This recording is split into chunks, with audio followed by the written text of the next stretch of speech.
0% pass করবে সেই স্কুলের এমপিও মাত্র এমপিও ক্যান্সেল করতাম। এবার করবো না, বুঝছেন তো? কারণ হঠাৎ করে আপনাদেরকে বলছি করতেই হবে। আপনারা হঠাৎ করে আবার সুশিক্ষক হবেন, আবার আমি আগের আইন রাখবো, দুটো তো একসাথে যায় না, যায় না। কিন্তু আপনাদের লক্ষ্য রাখতে হবে যে এটা যেন না হয়। রাজশাহী ডিভিশন বরাবরই এত ভালো রেজাল্ট করে একদম 100 ছুঁই হয়ে যায় মাননীয় সংসদ সদস্য, তাই না? পারেন তো 100-র উপরেও দিতে চান আপনারা। যেমন 2021 94%, আবার 2025 77% নেমে আসলো। কেন এত সুন্দর রেজাল্ট নেমে আসে কেন? আবার যদি কম্পেয়ার করে অন্য বোর্ডের সাথে, আপনাদেরকে কেউ ছুটেও পারে না। ভাই কত দিকে প্রতিযোগিতা, বোর্ডে প্রতিযোগিতা, কে বেশি পাস করাবে, মানে লেখাপড়া ছাড়া পাস বেশি করাবে, তাহলে এই প্রতিযোগিতা আসবে কেন?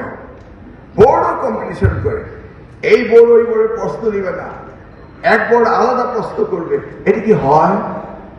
আমরা বাংলাদেশি ছাত্র কি প্রিন্সিপাল সাহেব, আমরা কেন এক বোর্ডের আলাদা আলাদা প্রশ্ন হবে?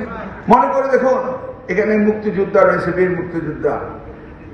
পাকিস্তানের ইস্ট পাকিস্তান থাকাকালীন সময় এটা ছিল ইস্ট পাকিস্তান টেক্সট বোর্ড, নাকি ইস্ট পাকিস্তান বোর্ড ছিল, একটি প্রশ্ন হতো। তারপর হলো Dhaka board, Comilla board, Rajshahi board, Jessore board. এইভাবে হলো না আস্তে আস্তে, কারণ কাজের পরিধি বাড়ছে, ছাত্র সংখ্যা বাড়ছে, সেই জন্য বোর্ডগুলি বাড়লো। এরপরে আমি এসে আরো বাড়ালাম, Dinajpur board, Sylhet board, Barisal board, Chittagong board বাড়ালাম 8টা। বিগত দিনাজপুর বোর্ডও করলাম, হলো 8টা। এরপরে আবার বিগত সরকার করলাম ময়মনসিংহ বোর্ড, 9টা বোর্ড হলো, আর 2টা তো টেকনিক্যাল বোর্ড, মাদ্রাসা বোর্ড রয়েছে। এই 9টা বোর্ডে আলাদা আলাদা প্রশ্ন করতে শুরু করলো, নিজেদের মধ্যে প্রতিযোগিতা হতে শুরু করলো। এটা কি হয়? আমি রাজশাহীর ছাত্র না আমি ঢাকার ছাত্র, না আমি চিরাঙ্গের ছাত্র না আমি দিনাজপুরের ছাত্র, আমি তো একই প্রশ্ন পক্ষে পরীক্ষা দিতে পারি। জিজ্ঞেস করলাম, ঠিক আছে এটা চেঞ্জ করা কেন যায় না? বললো যে স্যার, চেঞ্জ করলে যদি হঠাৎ করে প্রশ্নপত্র আউট হয়ে যায়, তার মানে এখন আমরা ভাববো প্রশ্নপত্র আউট হয়ে যায়, সেই চুচুবুরু ভয় থাকবো। প্রশ্নপত্র আউট হলে এই ডিভাইসে আউট হবে, তাকে আমরা বুঝবো না? প্রশ্নপত্রকে আউট করবো, রিলেটেড কি আমরা কি জানি না? তাদেরকে আইনের আওতায় আমরা আনবো, আইন এমন ভাবে স্টিপুলেট করবো, ছাত্র ছাত্রীদের জন্য না, আমাদের জন্য। আমাদের বিজি প্রেস তারা বলে তারা আউট করে না, আমাদের শিক্ষকরা বলে তারা আউট করে না, করে কে? ও ডিজিটাল কারচুপি। আসলে ডিজিটাল কারচুপি করলে ধরাও যায় না ধরা, এবং উই আর অ্যালার্ট অনেক, এবং আমরা আইনও পাস করেছি। তাহলে সারা বাংলাদেশে শিক্ষকগণ আমরা একটি প্রশ্ন করতে পারি না? আমি কিন্তু শুধু পরীক্ষার কথা বলতে আসিনি, আমি বলতে আসছি আপনাদের সাথে জানতে শিক্ষা ব্যবস্থা কি পরিবর্তন করতে হবে, তাই না? তা আমরা একটি প্রশ্ন করা উচিত না কি? এবার আসেন, একজনে একবার ফেল করলো, 2বার ফেল করলো, 3বার ফেল করলো, 4বার পর্যন্ত আপনারা পড়ান, রেজিস্ট্রেশন কোশ্চেন করেন না? আচ্ছা, আপনার কি দায়িত্ব হয়ে গিয়েছে ফেইলিউর স্টুডেন্টের লেগাসি ক্যারি করা? এটা কি আমাদের দায়িত্ব? 2টার বেশি সুযোগ পাবে না, জানেন 56 ধরনের কোশ্চেন করা হয়। What is this?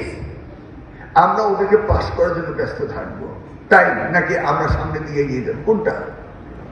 আমরা সামনে দিয়ে যেতে হবে না? এই যে আপনার বোর্ড, রাজশাহী বোর্ড বলেন, ঢাকা বোর্ড বলেন, কুমিল্লা বোর্ড বলেন, আমাদের ছাত্রছাত্রীরা জানুয়ারিতে ক্লাস 9-এ উঠলো, ধরুন 2027, ডিসেম্বরে ক্লাস 10-এর পরীক্ষা দিয়ে পাস করলো না? করেছে তো। করার পরে বোর্ড এসে বলে, হ্যাঁ আমরা তোমাদের পরীক্ষা নেব। ভালো কথা, পরীক্ষা নেব। কি বলে? এপ্রিল মেতে এসে পরীক্ষা নেব, জুন জুলাইতে রেজাল্ট দিব। তো কি 6 মাস ছাত্রদের জীবনে নিয়ে নিল না? ওই বছর তো সব পরীক্ষা দিতে 6 মাস, বাকি 6 মাসের লেখাপড়া নেই, নেক্সট ইয়ার গিয়ে ইন্টারমিডিয়েট ভর্তি হয়। তো 1 বছর নষ্ট করলো। তো 20 লক্ষ ছাত্র ছাত্রী, 20 লক্ষ বছর নষ্ট করলো কে? অ্যাডমিনিস্ট্রেশন, বোর্ড এবং কে? ডিসিশন মেকার আলটিমেটলি কে? মন্ত্রী সাহেব, নাকি ওই চেয়ারটা? একবার কি ভেবে দেখেছেন? একটি দরিদ্র পরিবারের সন্তান যদি এসএসসি পর্যন্ত 1 বছর লস করে, 16 বছর তার গ্রাজুয়েশন করার কথা, এসএসসি করলো 17 বছর, আবার 2 গ্রেড 2টা 12 গ্রেডের জন্য আবার বোর্ড বলে আমরা পরীক্ষা নেব, 1 বছর নষ্ট করে। তাহলে একটি ছাত্রছাত্রীর জীবন থেকে যেখানে সে 18 বছর ইন্টারমিডিয়েট পাস করবে, সেটা হয়ে গেল কত বছর? 20 বছর। দেখছেন তো কি করছে সরকার, নাকি? এগুলি কি পরিবর্তন আনা দরকার না? কি বলে? আমরা পরিবর্তন আনতে হবে, এটা তো আমাদের সন্তান। এখন যদি আপনি ডেমোগ্রাফিক ডিভিডেন্টের কথা বলেন, 20 লক্ষ মানে এসএসসিতে নিয়ারলি 20 লক্ষ পরীক্ষা দেয়, এইচএসসিতে নিয়ারলি 20 লক্ষ পরীক্ষা দেয়, 40 লক্ষ বছর জাতির জীবন থেকে নষ্ট হচ্ছে, কি ইয়াংদের জীবন নষ্ট হচ্ছে। আবার আমরা টেকনিক্যাল এডুকেশনকে মনে করি, টেকনিক্যাল এডুকেশনের ডিপ্লোমারা মনে করে আমরা ইঞ্জিনিয়ারিং কলেজের সাথে 4 ইয়ার্স, মানে সবাই উচ্চ শিক্ষা।